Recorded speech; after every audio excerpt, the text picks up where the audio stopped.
नमस्कार दोस्तों, स्वागत है आपका हमारे इस YouTube चैनल पर। दोस्तों, अगर आप खुद को बहुत कमज़ोर और लाचार पा रहे हैं, कुछ करने की सोच रहे हैं पर कर नहीं पा रहे हैं, या यूं कहे कि आपके अंदर आत्मविश्वास की कमी है और हर जगह आपको असफलता का मुंह ही देखना पड़ रहा है, तो आपको जीवन में एक बार इस सच्ची कहानी को जरूर सुनना चाहिए। ये सिर्फ आपको सफल ही नहीं बनाएगी, बल्कि यह आपके अंदर के आत्मविश्वास को जगा देगी और आपको भी पता है कि दुनिया में कुछ बड़ा करने के लिए, कुछ बड़ा हासिल करने के लिए, कुछ बड़ा बनने के लिए हमारे आत्मविश्वास का बड़ा होना बहुत ज़्यादा जरूरी होता है। तो बिना समय गवाए उस सच्ची कहानी की तरफ चलते हैं। प्राचीन समय में निरंजना नदी के किनारे बसे एक गांव में हेमू नाम का एक नौजवान युवक रहता था। आपको जानकारी के लिए बता दें, निरंजना नदी के पास में ही एक वट वृक्ष है। उसी के नीचे बैठकर महात्मा बुद्ध को ज्ञान प्राप्त हुआ था। दोस्तों, उस समय शिक्षा आश्रम में दी जाती थी। उस समय की दी हुई शिक्षा आज के समय में बिल्कुल फिट बैठती है। हेमू का बचपन तो अच्छा गुजरा, धीरे धीरे वह बड़ा भी होने लगा। कहते हैं ना कि जब जिम्मेदारियों का बोझ सर पर आता है तो हमारी असली परीक्षा होती है। बचपन में माता पिता का हाथ हमारे सर पर होता है तो हमें कुछ पता नहीं चलता है, लेकिन जब खुद कमाना पड़ता है तभी हमारे असली संघर्ष और हिम्मत की पहचान होती है। हेमू भी बड़ा हो गया था, कमाने लायक हो गया था। बारिश का मौसम था, हवा भी खूब तेज चल रही थी और ओले भी पड़ रहे थे। हवा इतनी तेज बह रही थी कि ऐसा लग रहा था वह पैरों को उखड़कर अपने साथ बहा ले जाएगी। हेमू के घर पर 2 बैल थे। बैलों के द्वारा ही उनकी खेती बाकी का काम काज चल रहा था, लेकिन आंधी और वर्षा इतनी तेज थी कि बारिश में बैल भीग रहे थे। हेमू की माता ने भीग रहे बैलों को छाव में लाने के लिए जैसे ही बाहर निकली, वैसे ही वह फिसल कर गिर गई और उनकी कमर टूट गई। फिर उसकी माँ कभी ठीक से चल नहीं पाए। बहुत सारे पैसे उनके इलाज में खर्च हो गए, फिर भी बहुत खास असर नहीं हुआ। धीरे धीरे समय बीतने लगा। हेमू की माँ अब ज़्यादातर अपने बिस्तर पर ही लेटी रहती थी। हेमू नौकरी की तलाश में, कामकाज की तलाश में घर से बाहर निकल आया, क्योंकि अब उसे पैसों की ज़रूरत थी। तभी तो घर का काम आसानी से चल सकता था, इसलिए कामकाज की तलाश में वह घर से बाहर निकल पड़ा। जो पैसे लेकर निकला था अब सब 1-2 दिन में ही खत्म हो गए। हेमू को कई जगह पर काम भी मिला, पर वह कुछ दिनों ही वहां टिक पाता था। उसके काम के करने के तरीकों की वजह से उसके मालिक असंतुष्ट हो जाते थे और उसे नौकरी से निकाल देते थे। ऐसा उसके साथ हर जगह हुआ। वह जहां जाता कुछ दिन नौकरी करता और फिर वहां से निकाल दिया जाता था, क्योंकि वह ठीक ढंग से कोई काम नहीं सीखा था। कई कमियां थी उसमें। हेमू को ये समझ में आ गया था कि कुछ कमी है उसमें, जिसकी वजह से वह हर जगह से भगा दिया जाता है। अब उसे ज़रूरत थी तो एक ऐसे गुरु की जो उसे सही मार्ग दिखा सके, क्योंकि ऐसे समय में अगर कोई सही मार्ग दिखा जाता है तो इंसान की ज़िंदगी संवर जाती है, क्योंकि यह मुश्किल भरे वक्त होते हैं। ऐसे में इंसान को बहुत ही संभलने की ज़रूरत होती है। हेमू हताश, निराश, परेशान होकर एक बगीचे में बैठा हुआ था। तभी उसे वहां से कुछ बौद्ध भिक्षुक अपने बर्तन में भिक्षा पात्र लेकर गांव से लौट रहे थे और वे लोग आश्रम की तरफ बढ़ रहे थे। जब हेमू उन सबको देखता है तो वह उनका पीछा करने लग जाता है। पीछा करते करते वह भी उनके साथ आश्रम में पहुंच जाता है। जब आश्रम के कुछ बच्चों ने हेमू को देखा तो उन्हें लगा कि यह चोर है। वे लोग चिल्लाने लगे कि आश्रम में चोर घुस गया है। तभी कुछ बच्चे द्वार पर उसे पकड़ लेते हैं और आश्रम में लाते हैं। वह हाथ जोड़कर उन सभी से प्रार्थना करने लग जाता है और कहता है कि हे महात्मा, मैं कोई चोर नहीं हूँ, मैं जिंदगी से हारा हुआ एक इंसान हूँ। मेरी जिंदगी में कुछ भी बचा नहीं है। मेरी एक माँ है, उसकी कमर टूट गई है और वह बिस्तर पर लेटी रहती है। उसके इलाज में बहुत सारा पैसा खर्च हो गया और कुछ ही खेती बची थी, उसे पिताजी बेच दिए। मैं पैसा कमाने के लिए काम की तलाश में इधर उधर भटक रहा हूँ। मैं जहाँ कहीं जाता हूँ नौकरी से निकाल दिया जाता हूँ। मैं पूरी कोशिश करता हूँ कि मैं अपना 100% दे सकूं, और पता नहीं क्या हो जाता है कि जहां मैं जाता हूं वहां कुछ दिनों बाद मेरा मालिक मुझसे नाराज हो जाता है और मुझे वहां से काम से निकाल देता है। इतना कहकर हेमू रोने लगा। दोस्तों, ऐसे बुरे वक्त में कौन नहीं रोएगा। तभी उस आश्रम के प्रधान भिक्षुक वहां पहुंच जाते हैं। वो सभी को हटने का आदेश देते हैं और उस हेमू के पास पहुंच जाते हैं और उसकी परेशानियों को समझते हैं। प्रधान भिक्षु उस युवक की परेशानियां बड़े ही ध्यान से सुनते हैं। प्रधान भिक्षु उस युवक से कहते हैं कि बेटे, तुम रो नहीं, तुम 10 दिनों तक कहीं नहीं जाओगे। इन 10 दिनों में हम तुम्हारी पूरी जिंदगी बदल देंगे। तुम्हारा खोया हुआ आत्मविश्वास लौट आएगा। लेकिन तुमको इन 10 दिनों में मैं जो भी काम करने को कहूँगा वो तुम्हें करना पड़ेगा। अगर तुम 10 दिनों में मेरी बात मान गए तो तुम्हें पाने के लिए लोग तरस जाएंगे और तुम जिंदगी में बहुत ही आगे चले जाओगे। बस तुम्हें 10 दिनों तक यहीं रुकना है और जो मैं कहूँगा, जैसा मैं कहूँगा वैसा तुम्हें करना है। अगले 2 दिनों तक प्रधान भिक्षुक उसे पौधों में पानी भरने का काम देते हैं। वह पौधों में पानी भरता है और उसके काम को प्रधान भिक्षुक देखते हैं। फिर प्रधान भिक्षुक अगले 2 दिनों तक उसे भिक्षा मांग कर लाने को कहते हैं। वह गांव जाता है और भिक्षा मांग कर लाता है। इसी तरह 5 दिनों तक वह बौद्ध भिक्षु हेमू को देखते हैं और उसकी क्रियाविधि को देखते हैं। वह किस तरीके से काम कर रहा है, उसके काम में क्या कमी है, ये सब वह प्रधान भी देखते रहते हैं। पर हेमू को इस बात का अंदाजा नहीं होता है कि प्रधान भिक्षुक उसकी क्रियाविधि पर नजर रख रहे हैं। 5वें दिन की शाम को वह प्रधान भिक्षु हेमू से कहते हैं, अगले दिन तुम सुबह नदी में स्नान करने के बाद हमारे पास आ जाना। अब हम तुम्हें कहीं नहीं भेजेंगे। हेमू जैसे तैसे उस आश्रम में उस रात सो जाता है और सुबह उठते ही नदी के पास जाता है और वहां से स्नान करने के बाद वापस उन प्रधान भिक्षु के पास पहुंच जाता है। वह बौद्ध भिक्षु को प्रणाम करता है और उनके पास बैठ जाता है। हेमू कहता है कि हे महात्मा, दिन बीत गए हैं पर फिर भी आपने कोई ज्ञान नहीं दिया है, कोई बात नहीं बताई। अब तो सिर्फ 5 ही दिन बचे हैं। अब मुझे फिर से वही ठोकर वाली जिंदगी जीने को मिलेगा, क्योंकि 5 दिनों तक मुझे इस आश्रम में खाना तो आसानी से मिल गया।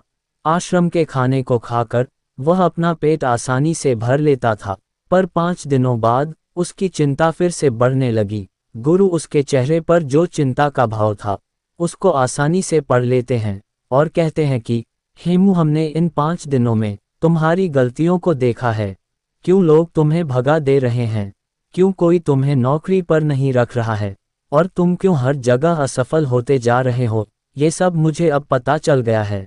अब मैं तुम्हें 7 ऐसे तरीके बता रहा हूँ जो तुम्हारी कमियों को दूर करने के साथ साथ तुम्हारे अंदर के आत्मविश्वास को बढ़ा देगा। वो बौद्ध भिक्षुक हेमू से कहते हैं कि तुम्हारे अंदर आत्मविश्वास को बढ़ाने वाला पहला तरीका है, पहले छोटे छोटे कामों को करो और सबसे पहले उन्हीं छोटे छोटे कामों को करने का लक्ष्य बनाओ। अगर तुम पहले छोटे छोटे काम को करोगे तो तुम्हें छोटे कामों को करने का अनुभव प्राप्त हो जाएगा और तुम्हारा आत्मबल भी धीरे धीरे बढ़ने लगेगा, क्योंकि तुम छोटे छोटे कामों को करना सीख लिए हो और उन कामों से तुम्हें जो सीख मिली है वो तुम्हें जिंदगी में बहुत आगे ले जाएगी।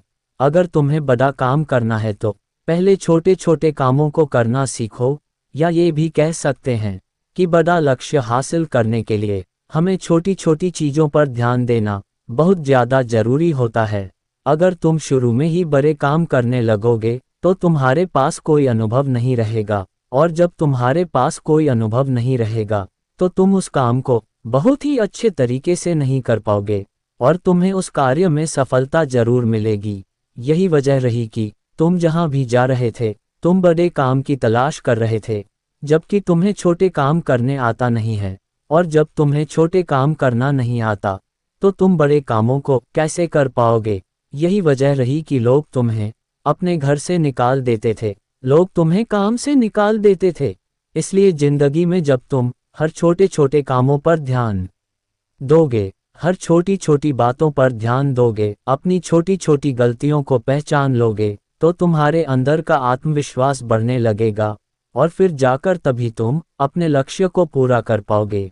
जब तुम्हें छोटे कामों को करने का अनुभव प्राप्त हो जाएगा तो तुम्हारे अंदर का आत्मविश्वास धीरे धीरे जागने लगेगा और वह आत्मविश्वास इतना बढ़ जाएगा कि तुम बड़े काम को बड़ी ही आसानी से कर लोगे। आत्मविश्वास बढ़ाने वाले तरीकों के बारे में बात करते हुए महात्मा दूसरा तरीका बताते हुए कहते हैं, अभ्यास करने की आदत डालो।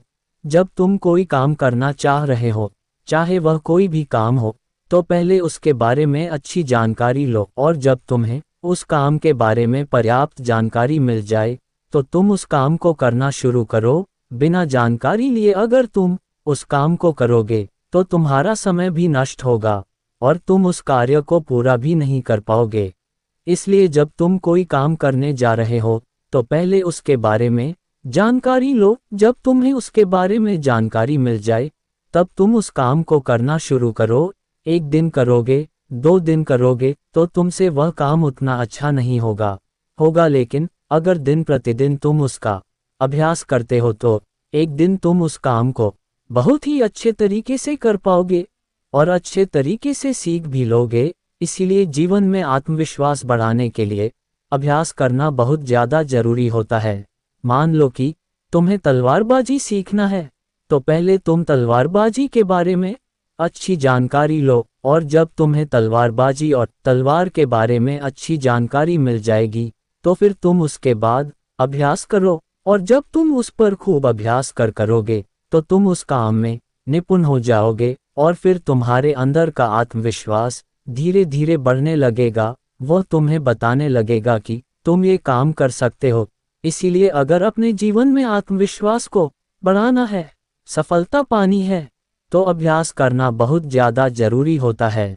तुम जितना ज़्यादा अभ्यास करोगे तुम उतनी ही गलतियाँ कम करोगे। जो इंसान जितना कम अभ्यास करता है उससे गलतियाँ उतनी ही ज़्यादा होती हैं। अभ्यास ही तुम्हारी कमजोरी को दूर करता है। एक अच्छा सेनापति अपनी युद्ध कला पर बहुत ही अभ्यास करता है, तब जाकर वह एक अच्छा सेनापति बन पाता है। एक अच्छा योद्धा तभी जाकर वह कहलाता है। फिर आगे प्रधान आत्मविश्वास बढ़ाने वाली तीसरा तरीका बताते हुए कहते हैं, खुद को जानने का प्रयास करो। खुद की कमजोरी और ताकत के बारे में तुम जानने का प्रयास करो। अगर तुम्हें अपनी कमजोरी के बारे में पता है तो निश्चय ही तुम जो भी काम कर रहे हो उस काम को बहुत ही अच्छे तरीके से कर सकते हो और अगर तुम्हें अपनी मजबूती भी पता है तो भी तुम बहुत ही अच्छा कर सकते हो। मान लो तुम्हें राजा के सेनापति में भर्ती होना है, तुमने जो युद्ध कला सीखी है उस पर अभ्यास ही नहीं किया है। अगर तुम्हें अपनी कमजोरी भी नहीं पता है तो तुम्हारा विरोधी तलवारबाजी में तुम्हें हरा सकता है, लेकिन अगर तुम्हें अपनी कमजोरी पता है तो तुम सामने वाले को मौका नहीं दोगे। इसलिए खुद की कमजोरी को समझने का प्रयास करो और उस पर कई बार अभ्यास करो ताकि सामने वाला तुमको कभी हरा ना पाए। फिर बौद्ध भिक्षु उस हेमू से कहते हैं कि तुम काम करने जाते थे लेकिन तुम्हें अपनी कमजोरी के बारे में नहीं पता था, जिससे तुम्हारा मालिक बड़ी ही जल्दी तुम्हारी कमजोरियों को पकड़ लेता था और जब किसी को तुम्हारी कमजोरी पकड़ में आ जाएगी तो वहीं से तुम्हारी उल्टी गिनती शुरू हो जाएगी। इसलिए अपनी कमजोरी को जानने प्रयास करो और जब तुम्हें अपनी कमजोरी के बारे में पता चल जाएगा तो फिर तुम्हें कोई हरा नहीं सकता है। महात्मा आत्मविश्वास को बढ़ाने वाली चौथा तरीका बताते हुए कहते हैं, तुमने अभ्यास करना तो सीख लिया, अपनी कमजोरी को भी जान लिया, लेकिन अगर तुम्हें अपने आप पर नियंत्रण नहीं है तो इन सब का कोई मतलब नहीं रहेगा। इसीलिए अपने आप को नियंत्रण में लाने के लिए सबसे पहले मन को नियंत्रित करो, शांत करो। जब तुम्हारा मन नियंत्रित हो जाएगा, शांत हो जाएगा, तब तुम अपने कार्य पर बहुत ही ज़्यादा ध्यान दे पाओगे और जब तुम अपने कार्य पर ध्यान देने लगोगे तो गलती होने की गुंजाइश बहुत ही कम होने लगेगी। इसलिए मन को नियंत्रित करना, शांत करना बहुत ही ज़्यादा जरूरी होता है। आत्मविश्वास बनाने वाले 5वें तरीके के बारे में वह प्रधान भिक्षुक हेमू से कहते हैं, खुद का भी सम्मान और लोगों का भी सम्मान करना सीखो। जो भी तुम्हें उपलब्धि मिली है तुम्हें उसमें सम्मानित महसूस करना चाहिए। तुम्हें खुद पर गर्व होना चाहिए कि मैंने इस काम को कर लिया है। जब तुम्हें खुद पर गर्व होगा तो तुम्हारा आत्मबल, तुम्हारा आत्मविश्वास बढ़ने लगेगा, और जब तुम्हारा खुद पर आत्मविश्वास बढ़ने लगेगा तो तुम्हारे लिए कोई भी काम करना असंभव नहीं लगेगा। इसलिए अगर तुम्हें अपने आत्मविश्वास को बढ़ाना है तो तुम अपनी छोटी छोटी उपलब्धियों से सम्मानित महसूस करो, क्योंकि जब तुम खुद को सम्मानित महसूस करते हो तो तुम्हारे अंदर का हार्मोन बदलता है, तुम्हारे विचार अच्छे होने लगेंगे, और जब विचार तुम्हारे अच्छे होंगे तो तुम्हारे कार्य अपने आप सही होने लगेंगे, तुम्हारा आत्मविश्वास भी बढ़ने लगेगा। फिर प्रधान भिक्षुक आत्मविश्वास बढ़ाने के छठे तरीके के बारे में बताते हुए कहते हैं, अपने लिए समय जरूर निकालो।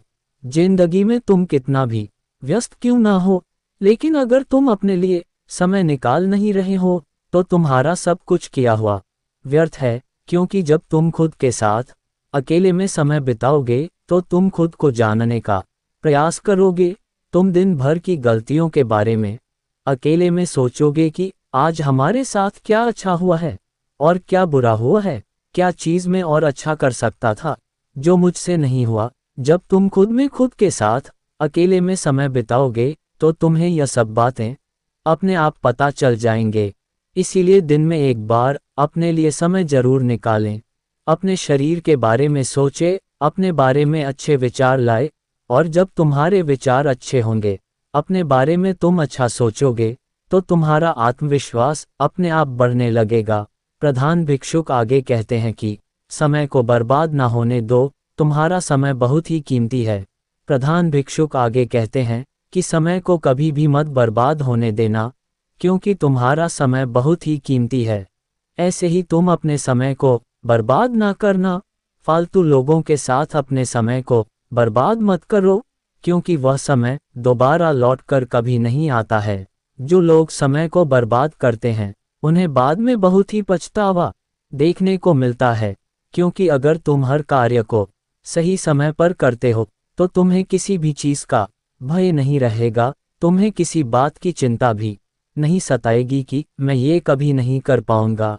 जब तुम हर कार्य को सही समय पर करोगे, अपने समय का सदुपयोग करोगे, तो तुम्हारा आत्मबल, तुम्हारा आत्मविश्वास अपने आप जागने लगेगा। जो इंसान समय को जितना ज़्यादा बर्बाद करता है, समय भी बाद में उसे उतना ही बर्बाद कर देता है। इसलिए समय की कीमत को समझो और उसको बर्बाद ना करो। प्रधान भिक्षुक आत्मविश्वास बनाने के 7वें तरीके के बारे में बताते हुए कहते हैं, अपने शरीर का ख्याल रखो। अगर तुम्हारा स्वास्थ्य ठीक है तो ही तुम जिंदगी में कुछ कर सकते हो। तुम लाख तैयारी की हो, कितना भी अभ्यास किए हो, लेकिन अगर तुम्हारा स्वास्थ्य नहीं ठीक है तो तुम कुछ भी नहीं कर पाओगे। इसलिए अपने स्वास्थ्य पर ध्यान देना बहुत ही ज़्यादा जरूरी होता है। इसके लिए तुम प्रतिदिन योगासन और व्यायाम करो, ध्यान मुद्रा में प्रतिदिन बैठने का प्रयास करो। योगासन हमारे शरीर को स्वस्थ रखता है। जब हमारा शरीर स्वस्थ रहता है तो ही हम मस्तिष्क में अच्छे विचार उत्पन्न होंगे, और जब हमारे मस्तिष्क में अच्छे विचार उत्पन्न होंगे तो हम अपने कार्य को और भी बेहतर तरीके से कर सकते हैं। हमारे सोचने समझने की क्षमता बढ़ती है, जिससे कि हम अपने कार्य को बहुत ही अच्छे तरीके से कर सकते हैं। दोस्तों, प्रधान भिक्षुक हेमू से कहते हैं कि बेटा, अगर तुम मेरी इन 7 बातों को अपने जीवन में अपनाते हो तो तुम्हें जीवन में आगे बढ़ने से कोई नहीं रोक सकता है, क्योंकि तुम्हारा आत्मविश्वास तुम्हें सफलता जरूर दिलाएगा। प्रधान भिक्षु हेमू से कहते हैं कि हेमू, तुम यही मेरे पास 15 दिन और बिताओ, उससे पहले अभ्यास करो, फिर मैं तुम्हें राजा के यहाँ भेजता हूँ। 15 दिन बाद प्रधान भिक्षु हेमू को राजा के यहाँ भेजते हैं। राजा हेमू की कार्यशैली को देखकर बहुत ही प्रभावित होता है और वह उसे अपनी सेना नायक के रूप में सम्मिलित कर लेता है, जिससे उसका जीवन बहुत ही अच्छे तरीके से बीतने लग जाता है। तो मुझे उम्मीद है अगर आप सब भी इन 7 तरीकों को अपने जीवन में अपनाते हैं तो आप भी अपने आत्मविश्वास को बढ़ा सकते हैं, और जब आपका आत्मविश्वास बढ़ जाएगा तो आप अपने जीवन में कुछ भी पा सकते हैं। तो दोस्तों, उम्मीद है इस वीडियो से आपको काफ़ी कुछ सीखने को मिला होगा। वीडियो पसंद आई तो वीडियो को लाइक, और चैनल पर नए हो तो चैनल को सब्सक्राइब जरूर करें। धन्यवाद।